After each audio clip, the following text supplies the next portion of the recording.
So this video is going to show you how to use the back page of your reference packet to answer questions about the Bohr model.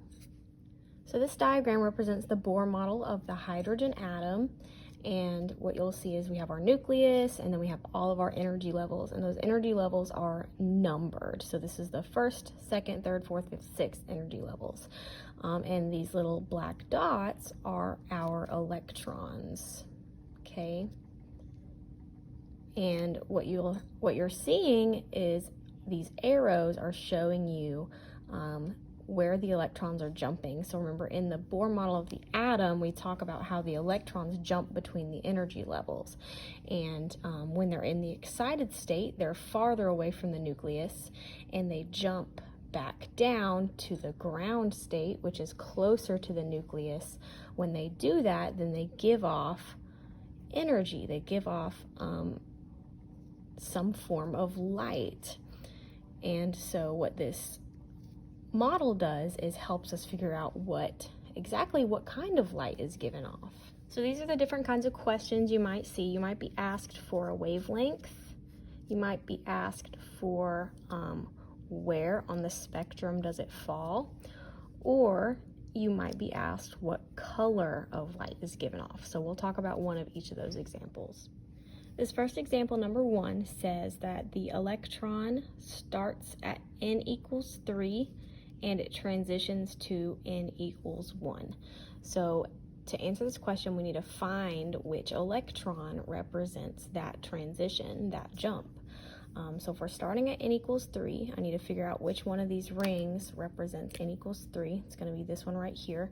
And what I'm going to do is look on that ring and find where those electrons are that start on n equals 3.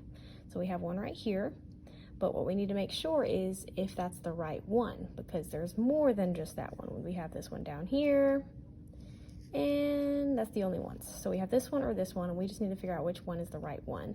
Well, it says that it transitions to n equals 1. So we need to find the one that points towards n equals 1. This one right here has the arrow pointing, and the arrow lands on an n equals 1. So all we have to do is follow that line that's attached to that arrow all the way down and see where it lands. And what you'll see is it lands right here at 103. 103, that is going to tell you the wavelength. Okay, so 103 is the wavelength. So if we could answer this question and say that the wavelength is 103.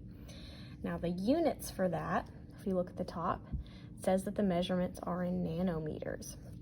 So our units are going to be nanometers, and that's nm.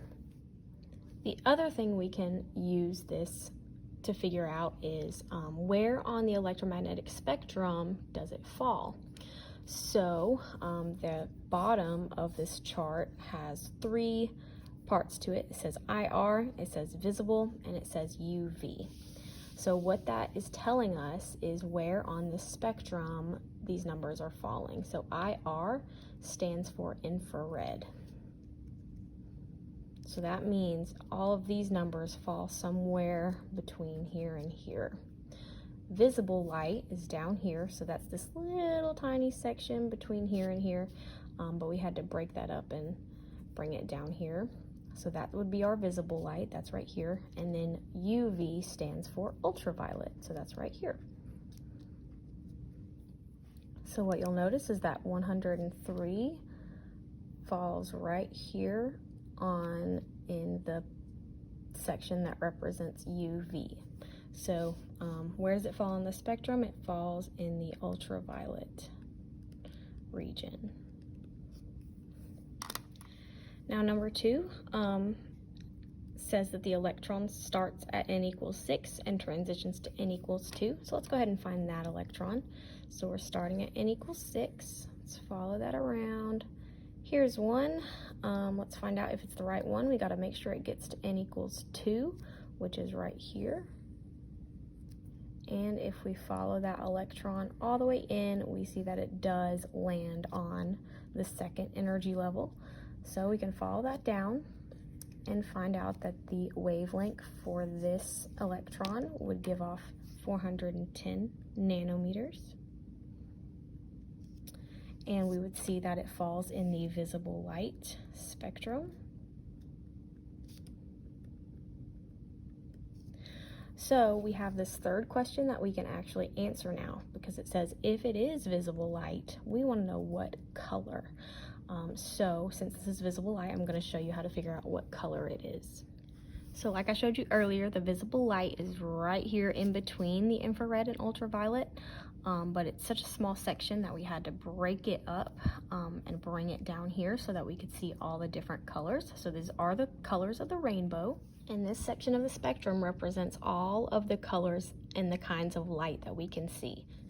So the whole spectrum is organized by wavelength. So what you'll see is these are our longer waves. They're going to look kind of like that, except way, way, way bigger. And then down here are our shorter wavelength waves. So those are going to be the ones that look like that. So our answer to the question was 410 nanometers. So we need to figure out what color of light that is. And here's the tricky part, is for some reason they put the electromagnetic spectrum measured in meters instead of nanometers. Just like any of our other conversion factors, 1 kilometer is 1,000 meters, 1 meter is 1,000 millimeters. A nanometer has a conversion as well, but the thing is it's really, really, really, really, really tiny. So if you picture 1 meter and you broke that into a billion pieces, that would be a nanometer, and the conversion factor for that is so small we don't want to write out a billion zeros, or sorry, like 9 zeros or whatever. So we're going to use scientific notation for that conversion factor. So our conversion factor for meters to nanometers is 1 meter is 1 times 10 to the 9th nanometers. So all that means is that there's 9 zeros. But that's a lot of that's a lot of work to write, so that's how we write that instead. So technically we could set up a t-chart to figure this out. We could say that 410 nanometers is our given, our conversion factor, put the nanometers in the bottom so the units cancel, and we could put that in our calculator. You're welcome to do it that way. Just make sure when you type this in your calculator, you put parentheses around that, because if you don't, it might mess up your answer. You're welcome to do it that way, and what you would see as your answer is that 410 nanometers is the same thing as 4.1 times 10 to the -7th meters. So over here we have our 4s. We have 4.0 is here, 4.2 is right here, 4.9 is right here. So we need to figure out where 4.1 falls. Well, it's going to fall somewhere between 4.0 and 4.2. So that means we're going to be in the violet light range. Feel free to set up your t-chart and do this conversion if you want, but it doesn't have to be that complicated if we can just remember a little hack. So what you'll notice is that when we converted the 410 to meters, then we get 4.1 times 10 to the -7th. Remember that all we're doing is dividing and multiplying by multiples of 10. So all that's doing is moving this decimal place some number of times. So what we have is we pretty much just had to put a decimal right here in between the 4 and the 1 and add this times 10 to the -7th. And that works for any of the other numbers that you could possibly get. So if you got the number 656 nanometers, that turns into 6.56 times 10 to the -7th. If you want, you can take a second to do these other 3. Pause this video, and in a few seconds, I'm going to write out the answers so that you can check them.